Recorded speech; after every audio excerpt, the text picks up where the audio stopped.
Okay, Purim highlights. One, Zachor, are women obligated? Kind of strange question. Everybody assumes because women have taken on the mitzvah of Zachor, but not everybody agrees to that. The Sefer HaChinuch, following the Rambam, gives two reasons why women are exempt from Zachor. One is, see, there are two mitzvahs. There's one of destroy Amalek, Timche es Zecher Amalek, and the other one is to remember what Amalek did to us. The Chinuch links those two mitzvahs.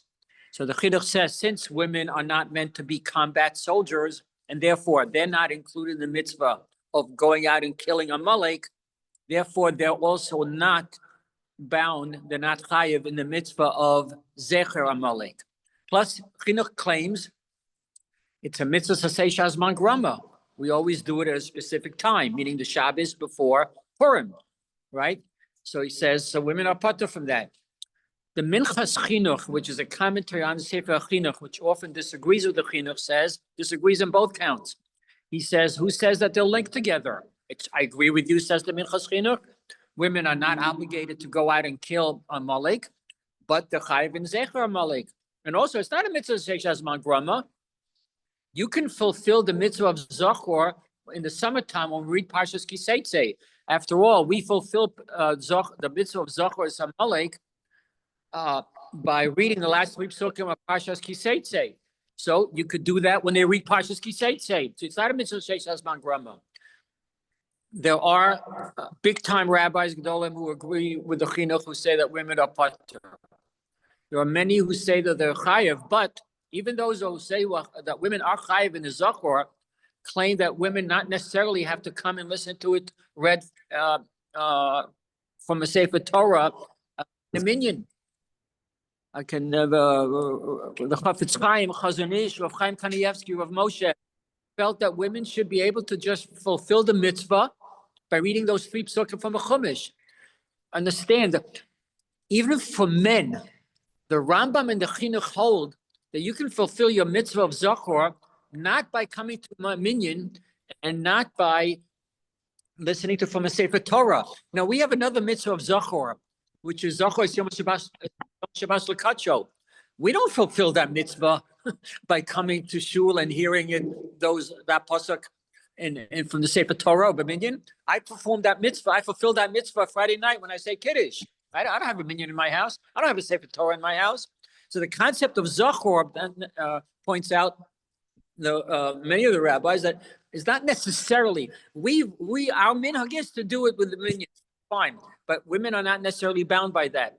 I'm not here saying that women don't need to come. I think it's a beautiful thing that women, our kehilos, have taken upon themselves and give the mitzvah of Zachor, and they all come. And in fact, they can't come, then we have a separate minyan for them. That's great. But understand that not everybody agrees that they're actually chayiv. Look, everybody agrees that women are patur from shofar. And yet there isn't a woman who's not going to hear the shofar because we've taken upon ourselves, the women of our kehilos have taken upon themselves to fulfill the mitzvah of shofar. So much so that even if a woman cannot make it to shul, we'll send somebody to blow shofar for her. All right? So Zachor too, we've taken upon ourselves, the women have taken upon themselves to fulfill the mitzvah of Zachor. Number 2, Megillah timeline. It's very, somebody asked a question? I have a question. Yeah, question. In the Milchemet mitzvah, aren't women required to serve? And yeah, so eradicating that Amalek is a Milchemet mitzvah, so they would be required to hear it. Right, because it's a Milchemet mitzvah, so women would be obligated to go, but not to combat, meaning they would be in a support position. The mitzvah does not expect a woman to put on armor and to get an Uzi and start firing away. So even that is limited. Even if you hold that chayiv in that, it's the nature of the mitzvah would be very different to men and women. But again, it's not necessarily linked to Zachor. That's the Chinuch's claim. I'm sorry, the Chinuch claims that they're both linked, so therefore they're patur. But many claim that they're not linked. So women can be patur, but But even if women are chayiv in the Chia, so and the chayiv in Zachor, but not necessarily. Again, Rav Moshe and Chaim Kanievsky felt that women don't need to go to shul and listen to Zachor. They can perform it at home from a chumash. The Megillah timeline.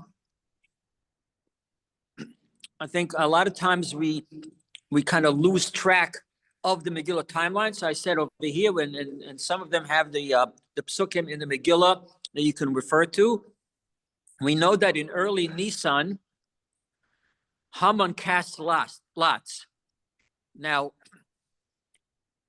by Hashem's kindness, the lot could have fallen for the next day. And then we would have been really in trouble, right? By Hashem's grace, it fell for 11 months later, right? He did it in Nisan, and it fell for Adar 13. And on Nisan 13, Haman sent letters declaring that Adar 13, in 11 months, will be a day of a pogrom. Will be a day where it'll be a mitzvah for the non-Jews to kill Jews. On that day, Esther decided that we have to kind of storm heavens, and she called for a national 3-day fast day, right? Most hold in the Gemara that the fast started the next day, which is on Nisan 14. But just understand, a 3-day fast day, Nisan 14, is 14, 15, 16. That means the Jewish nation fasted on Pesach, which is an amazing thing, right? We don't usually fast on Yom Tov, let alone on Pesach. Some say the fast started on the 13th, but that's also 13, 14, 15. But the majority say it was 14, 15, 16, right? That's not why we have a Tanis Esther, by the way, as I'll get to in 2 minutes. On the third day of that fast day, on Nisan 16, Haman was hung. A lot of people have a misconception that Haman was hung on Purim. He was not. He was hung on Tes Zayin Nisan, on the 16th of Nisan. In fact, the Mishnah Brura has a blurb that says that we should do something special on the lunch of the second day of Pesach. On the 16th of Pesach at lunch, we should do something special to remember that Haman was hung on that day. Right? Isn't that funny? Right? Interesting, right? Well, 2 months later, on Sivan 23, so after that, Mordechai tried to get Achashverosh to cancel the initial decree, Haman's decree, and he couldn't do it because Achashverosh claimed, oh, once I send a decree, that's it, I can't take it back. So in Sivan 23, Achashverosh allowed Mordechai to send, this is really very humorous, to send other letters, another decree, to saying that the Jews are allowed to defend themselves. Can you imagine? There had to be a royal decree that when on Adar 13, the non-Jews come to kill the Jews are allowed to defend themselves. Okay, we needed a special heter for that. When you say, so was Haman hung almost a whole year before? No, before. He on that Nisan.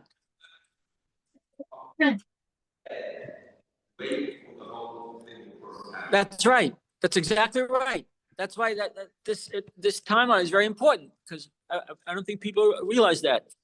Now, 11 months later, on Adar 13, the Jews fasted and went to war and fought, and they won. Okay, and that's the source for Tanis Esther. So we fast on the day before Purim, which means on the 13th of Adar, because they fasted on the 13th of Adar. Okay, we call it the Tanis Esther because she had the idea to fast at a time of tzara. Okay, and then they fought. The rest of the country outside of Shushan fought for 1 day, the 13th. They fought the 13th. On the 14th, they rested, and it was a celebratory day because they won. And that 14th of Adar then became Purim. In Shushan, they continued fighting on the 14th. They killed some more non-Jews. And they then rested. The Shushan, they fought 2 days. They rested on the 15th. And therefore, that became the Shushan celebratory day. And therefore, all cities like Shushan, all walled cities have Purim, like Yerushalayim, celebrate on the 15th. Number 3, Megillah Esther is unique in that of the 5 Megillos that we have, the Megillah Esther is a Takanas Neviim, because it's written, not Neviim and Ksuvim. It was really Takanas Neviim. Because you have to remember that this Purim story happened towards the end of the 70-year Golos, probably in the 67th year.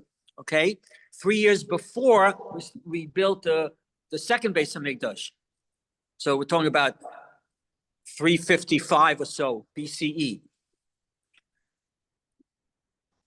There were 3 Nevi'im then, the last 3 Nevi'im, Chagai, Zechariah, and Malachi, the last 3 Nevi'im. So they were involved, and that was also the time of the Anshe Knesset Agdola, who formulated all our tefillos. So Megillah Esther was a Takanas Nevi'im, which was at a higher level than a Midrabanan. They're called different Kabbalah, not mysticism, but different Kabbalah edicts by the Nevi'im.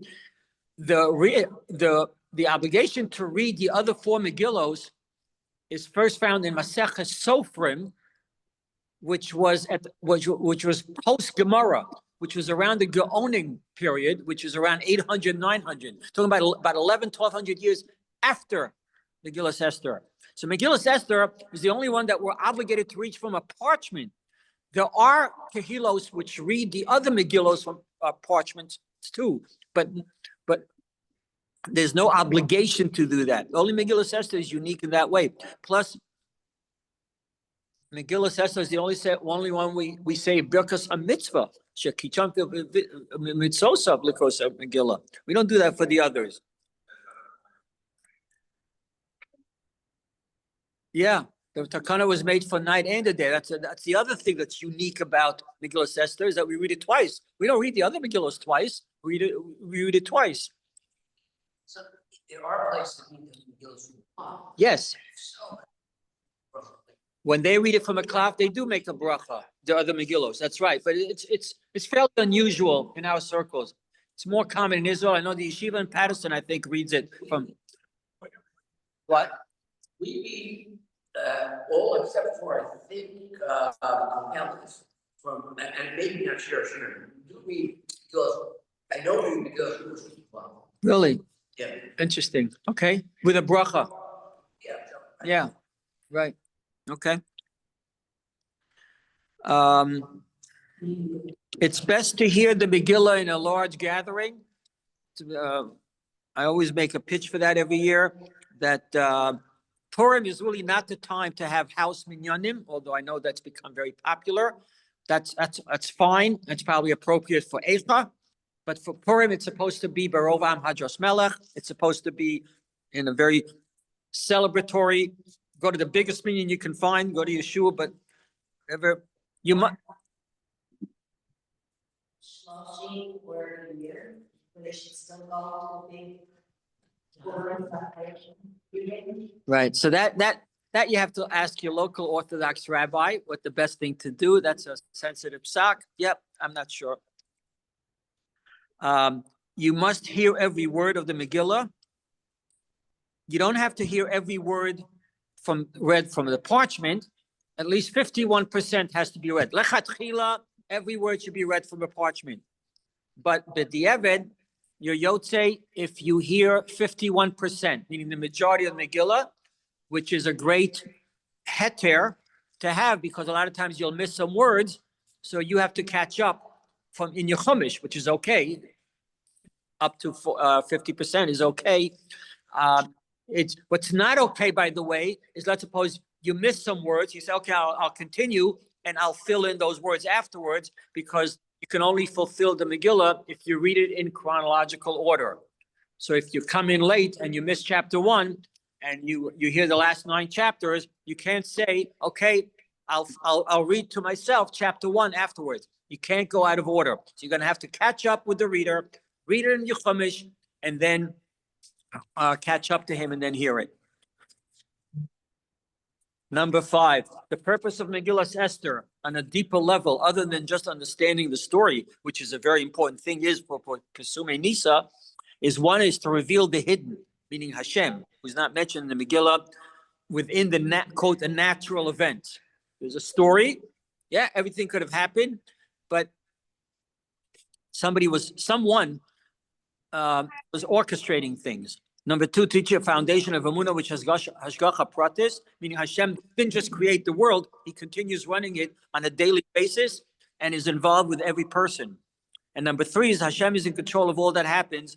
There's no coincidence, right? You know, the famous thing is coincidence means that, well, it just happened, but we say coincidence, right? Kuf hey, incidents. Instead of yud hey, we say ka. So everything is ka. Everything comes from Hashem. Drinking alcohol, is it really important to get drunk on Purim? So there is a line in the Gemara in Megillah that says Chayiv ana inish livsume bepurim. Livsume means to get intoxicated. You should get intoxicated on Purim. Chazal were not so, especially modern day poskim, are not so enamored with the idea of getting drunk, because then every year some yeshiva bacher gets into a driving accident because he's a little bit inebriated. The mitzvah, it really is to drink more than usual. So if you drink a glass of wine with supper every night, then at the Seudah have 2 glasses of wine. The concept of adel yoda, that you should drink until you don't know what the heck is going on. It's not, most rabbis don't recommend it. The Ramah himself says, drink, what do you mean adel yoda? Drink a little bit extra and fall asleep. And while you're sleeping, you don't know. So you could do that. I'm not taking away from somebody who wants to really drink a lot, but if you get drunk and you get sick and you start vomiting all over the place, that's probably not exactly the Purim spirit, although that's a very popular thing to do in the yeshivas, yeah. Question. So in this day and age, it's full drinking. I mean, I'm not, but you've got being an adult being supposedly a proper example for kids. And secondly, I mean, it could be, but it's not going to put you out of that. But in this day and age, we are past that that there's such thing as a Jewish alcoholic, and you don't get drunk. And I just wish the money would take a stronger stand. And it's no fun becoming drunk. And it's a horrible role model. Right, I agree. Many rabbis in the community have taken a very strong stand about not drinking or just right. All good points. Number 7, mishloach manos. It is very unusual to do an action mitzvah and not make a bracha, except when it's ben adam lechavero. So when we give tzedakah, we don't make a bracha. And that's the main reason why there's no blessing on mishloach manos. It's a ben adam lechavero mitzvah. And the reason for that is because it's called a mitzvah sichlis. It's a logical thing to give a fellow Jew gifts of food. It's hard to say on it, asher kichanu mitzosav, that we're especially holy. Non-Jews also give gifts to their to non-Jews. So ben adam lemakom, those mitzvos make a lot of sense to have because of mitzvah. But ben adam lechavero, we usually don't have a bracha, so that's why we don't make a bracha on it. The main purpose of mishloach manos is to promote friendship. The other reason is to provide food for the Seudah. So that was very appropriate in yesteryear when poverty reigned, and there were many people in the shtetl that didn't have. So you gave them a little piece of chicken or a piece of kugel. They would have something for the Seudah. Now we don't really depend on mishloach manos for the Seudah, but the reason of promoting friendship is the major reason to counter. Haman said we're a very disunited people, and we show with mishloach manos and the Seudah when you invite friends that we are not disunited, but we do have unity. At least we aspire to unity. But that's the reason, by the way, if you send Mishloach Manos anonymously, you're not Yotzei, right? If I come to your doorstep and I give you Mishloach Manos and you refuse to accept it, like goes, I've got 400 bags of Mishloach Manos. I do not need another, Laffy Taffy or a bag of potato chips. Thank you very much. You're Yotzei, even though he didn't take it, because you promoted the friendship. That was very nice. But if you send it anonymously, he doesn't know who the bag is from, then what's the friendship? Feel good about it. So you don't have to do it in person. You can leave it at the doorstep. Just make sure your name is on it so he can say, he sent me, I feel good about him. 2 foods to 1 person. There's a misconception that the foods have to have different brachos. Not true. You can send somebody some meat and fish. You can send them 2 pieces of meat. You can send them 2 kugel. I mean, whatever it is, 2 pieces of food, they can have the same bracha. But it must be food.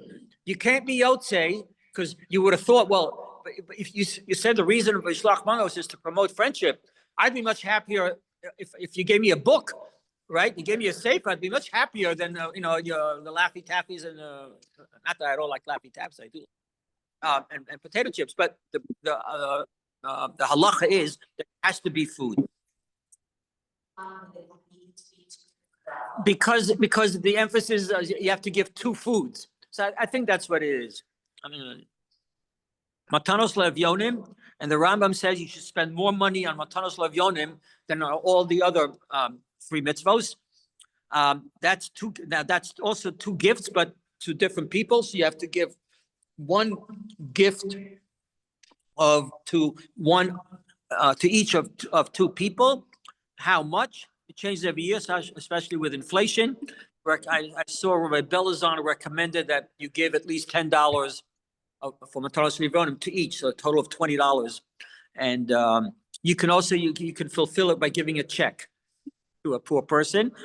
One of the problems is that you may not know in the affluent Fair Lawn community, you may not know a poor person to go over on Purim. It has to be done on Purim. So how do you fulfill it? Nowadays, it's very easy because you get probably texts all the time and emails about that you can do it. You can send it money to them and they'll deliver it to a poor person, right? So they're your shaliach. And 2 ways to fulfill it. If you don't know a poor person in your community and you haven't taken advantage of the technology that we have, is that before Purim, you can give it to someone who knows a poor person, and he'll give it to them on Purim. So that's the easiest. You can also give money to someone on Purim who acquires it for a poor person that he knows, right? I mean, I myself cannot acquire it for somebody. I have to give it to someone to acquire on the third person's behalf, preferably not my relative. When the rabbi, let's suppose, has books for the bar mitzvah boy, so he doesn't want to give the gift on Shabbos. There's an issue of giving gifts on Shabbos other than the food that you're going to eat right now. I mean, there's no problem, just an aside, there's no problem if you invite me for lunch on Shabbos for me to bring food or a bottle of wine, but it should be then open and drunk at that meal, right? To give you a bottle of wine and you put it away, so that's not the best way. But it's not proper for me to bring you a gift, like a book on Shabbos. So the rabbi then, he can't acquire it for the bar mitzvah boy himself. He has to give it to someone to acquire it for them. So it's you could do that too. And then, but that person then would have to call up the poor person and say, I just got money for you and I acquired it. So I'm your shaliach, so it's as if you got it. Something that always interested me is that no halal on Purim. Had I been on the ritual committee, I would have voted for halal on Purim. I think and you can't tell me that, well, it's just a rabbinic holiday. We don't have halal on rabbinic holidays. It's just for the Shalosh Regalim. That's true. We say a full halal on 8 days of Hanukkah.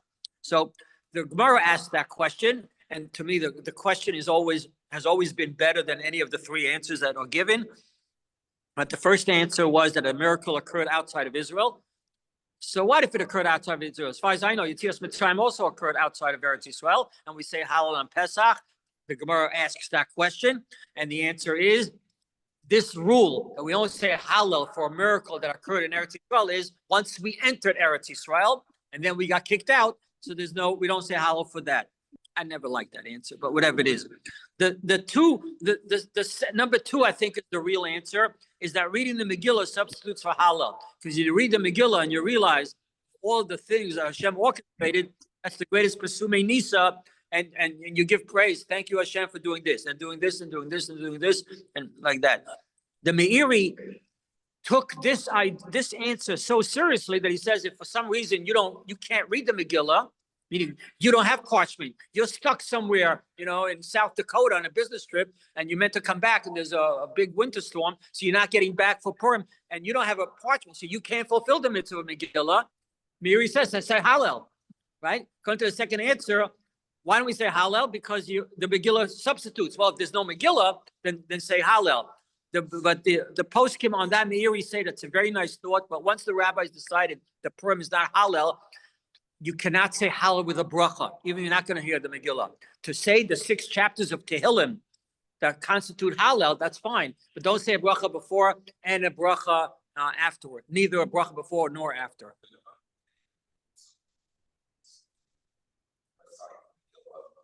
we still say certain days, and we still say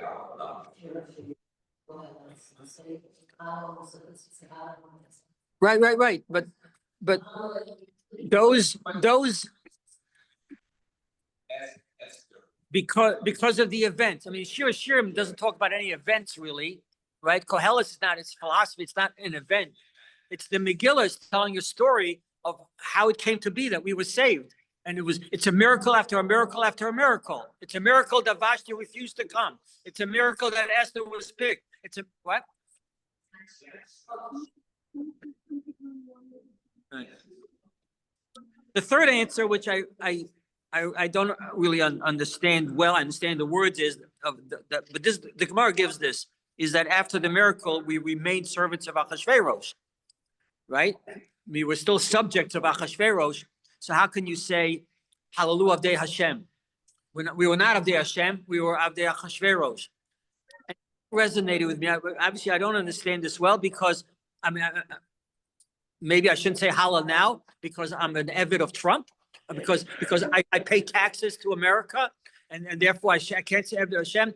Because they were subjects of Achashverosh means that they can't. Now, truth be told, at that time, when you were a subject in a country and there was a king, you were really a servant of the king, as opposed to now where we have freedom. So, but, okay, we can talk more about that, but I don't want to waste time on that. What? Isn't? I know, that's my objection to this answer, that even though there were subjects to Achashverosh, nevertheless, they daven every day, they did mitzvot, so they were Avdei Hashem. So I don't really understand that answer. And an interesting concept. I don't know, is anybody here going to Israel for Purim? So it's not practical, this Purim Mishulash, but it is a fascinating topic that you have it. And somebody told me that it's not going to happen again for 20 years. That's when the 15th happens on Shabbos. That's what happens this year. The 14th is on Friday, the 15th on the Shabbos. Yerushalayim celebrates Purim on the 15th. So what did they do? So you'll say, what do you mean, what did they do? Let them do the mitzvah. So obviously you understand they can't give money on Shabbos to poor people, so they can't do Matanos Levanos Shabbos. And there's a rule that you're not allowed to read the Megillah on Shabbos. Now for us it never comes up because our calendar, the way our calendar works is the 14th of Adar can never fall on Shabbos. Right, so we never have that issue, but the 15th can fall on Shabbos, and that's why every few years Yerushalayim has that issue. So it's called Purim Mishulash, from the word shalosh, a triple, because they observe Purim, which I think is really very cool. They observe Purim over 3 days. So what they do is, and what's interesting about it is why they do what they do, and why don't they do what they don't do? Meaning, I know it's for us, it's only theoretical, but it's Torah and we need to learn it. So what do? So on Friday, they read the Megillah and they give Matanos Levyonim, which we will do too, but that's the day before their Purim, they do it. Okay? Why can't you read the Megillah on Shabbos? What's the problem with reading the Megillah on Shabbos? For two reasons. One is what's called Gzeira de Rabbah, right? Why we never blow shofar on Shabbos and why we don't do the Arba Minim on Shabbos, lest someone carry. Okay, where there's no error, right? Let somebody carry. So no reading so nobody will ever read the Megillah on Shabbos. The second reason is whenever there was the Megillah was read, the poor people anticipated and expected and hoped for their money to come for them. So Matanos Levyonim is very much tied into the Megillah. Okay, when there's a reading in the Megillah, Matanos Levyonim. So that's the other reason why we don't read the Megillah on Shabbos, because you can't have that combo. You can't give Matanos Levyonim on Shabbos. Why don't they read the Megillah then on Sunday? So that's a halacha that they learn from a pasuk on a drush of a pasuk, and towards the end of chapter 9, what? Velo Yavo, excellent. There's a pasuk that says Velo Yavo means it shouldn't pass. Now, the pshat of the pasuk is that pasuk, it's 9:27. That pasuk is talking about observing the 2 days of Purim and Shushan Purim. And it says Velo Yavo means observe it without fail. Don't let those 2 days pass without observing it. Okay? The drush is that don't let it pass. As far as the reading the Megillah, you can't let it pass. You can't read it after the 15th. So that's halacha. The halacha is you can never read the Megillah after the 15th. So in Yerushalayim, they're not going to read on the 15th. They can't read on the 16th. So they're forced to read on the 14th. So on Friday, they will read the Megillah and give gifts to the poor. Okay? What? No, they'll read it Thursday night.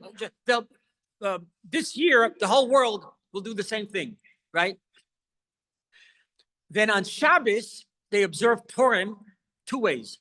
One is they'll say Alanisim in Shmoneh Esrei and in benching, and they'll take out a second Sefer Torah and read the way we read on the Torah on Purim. We'll read the last 9 psukim of Bishalach, which describes the war of Amalek. It's the only, by the way, as an aside, not a Purim issue, but it's the only time of the year where we'll take out a Sefer Torah and read less than 10 psukim.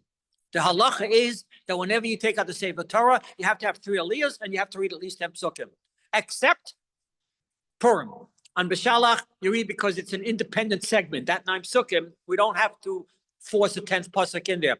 So they'll do that. So those are the 2 things they'll do. And on Sunday in Yerushalayim, right, they'll have a Seudah and they'll do Mishloach Manos. So you'll ask, why do they have to push it off to the 16th?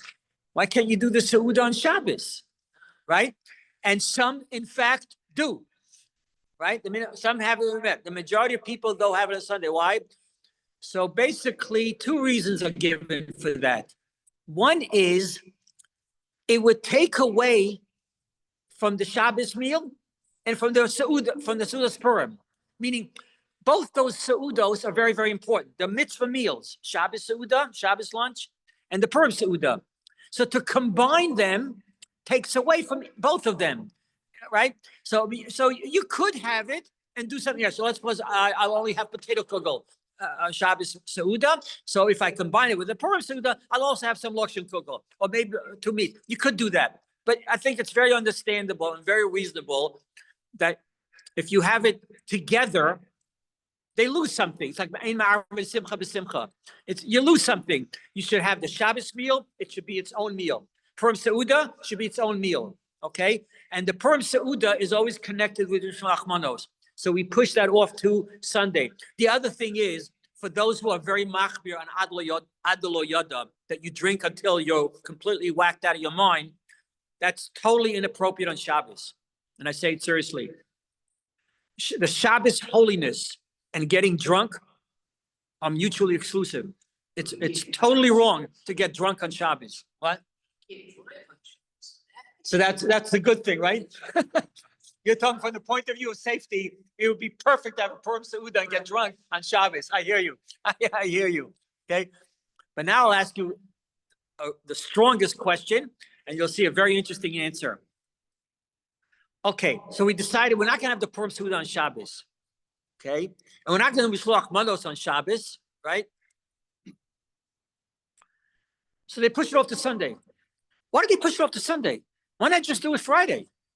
They're already in Yerushalayim. They're already reading the Megillah on Friday, right? Because they can't push it off to Sunday. Then they can't carry the Megillah on Shabbos.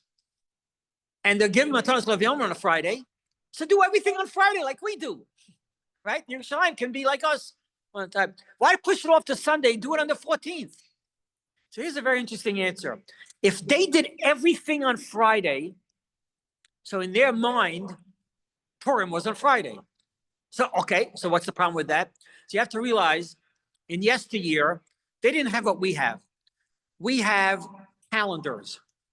We have smartphones. They didn't have that. How do I know when Pesach is? Picture yourself in the shtetl, the Mishnah time, right? Long time ago. I don't know when Pesach is. So I know that the Torah says it's on the 15th of Nisan. Okay? Oh, I know how I'm going to do it. It's always a month after Purim in Yerushalayim. Think about Yerushalayim, right? Because Yerushalayim is the 15th of Adar. Pesach is exactly to the day a month after Purim, right? So if they did everything on Friday the 14th, about 2 weeks later, one guy's going to look, what other week is Pesach? Well, let's say Purim was on Friday. Oh, so Pesach will start 30 days later. So let's count from Purim, from Friday, because we did everything on Friday. To them, Friday the 14th in their mind will become Friday the 15th, and they'll observe it. And that's disaster. Why is that disaster? Because they'll start Pesach a day early. So first of all, you're not Yotzei. If you eat matzah on the 14th, you're not Yotzei. But what's worse is they'll end Pesach a day early. And that 8th day, they'll eat chametz. But that's really still Pesach. Okay? So Chazal did not want Yerushalayim to do everything, all 4 mitzvos, on Friday the 14th, lest it become a michshol for them for Purim. All right, let's, the Purim Seudah, which is very exciting. I give a tremendous amount of credit for Rabbi Markowitz so first of all, before we get to what the shul is doing, is just the Seudah on Friday, because most of the time the Seudah, most people observe, you can observe the Seudah anytime from sunrise on, okay? But most of the time people do it, they do something, they start the Seudah in the afternoon and it goes in. But this year on Friday, that's not so appropriate because Chazal were very conscious of having a very good appetite for Friday night. The Shabbos Seudos just goes to show you how important they are. So the Shulchan Aruch says that when Yudalet Adar falls on Friday, you should have the Seudah in the morning. The Mishnah Berurah says make sure to start it before Chatzos, which this year will be 1:05. Right? The Maharil says make sure that you have the bulk of the Seudah before the 10th hour, which is 4 o'clock. This year, it'll be 4 p.m. So start before. Why? We want to leave 2-3 hours before you're going to sit down to the Friday night meal. Okay? Unless you do the famous Poris Mappa, which I have never done. Okay? Which I'll do for the first time this year. I've never done that. Poris Mappa means to cover a cloth. So there was a minhag. It's mildly popular in Yerushalayim. Many people do it. Very, very almost unheard of in the United States. But what they do is they'll dafka start the meal late in the day and then go through into Shabbos meal, right? Now that still violates the spirit of the law. I don't mean to be punny, but the spirit of the law of, well, you're not supposed to have a meal at the end of the day, but what they do is, as was so well written out by Rabbi Markowitz in his email, they'll start towards the end of the day, 4 o'clock, 5 o'clock, and then so it's a seudah. So you make a Purim seudah. So you make a motzi, and you drink wine, Propria Geffen, right? And then when Shabbos comes, you take a break. You light the candles. You have daven mincha before, and you daven Kabbalah Shabbos. You daven Mariv, and then you resume the Suda. You don't start a new Suda. What do I mean by new Suda? You don't make a motzi. But you have to do lechem mishnah. There's a mitzvah of lechem mishnah, so you have to bring out 2 loaves. Okay, without a motzi, you already made a motzi, and it's the same meal. Right? And the amazing thing also at Kiddush, you don't make a Bar Pir Geffen.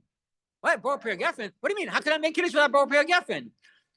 Yeah, Bar Pir Geffen is the Birkas Nenin that you have to make on wine. But I've been drinking wine now. I've had a whole bottle of wine already. I made a Bar Pir Geffen. It's the same meal. I don't have to make another Bar Pir Geffen. So it's a very strange thing, right? But it's an amazing thing. It'll be a as I understand for what they're playing, a beautiful, beautiful event. So you were going to say something? No.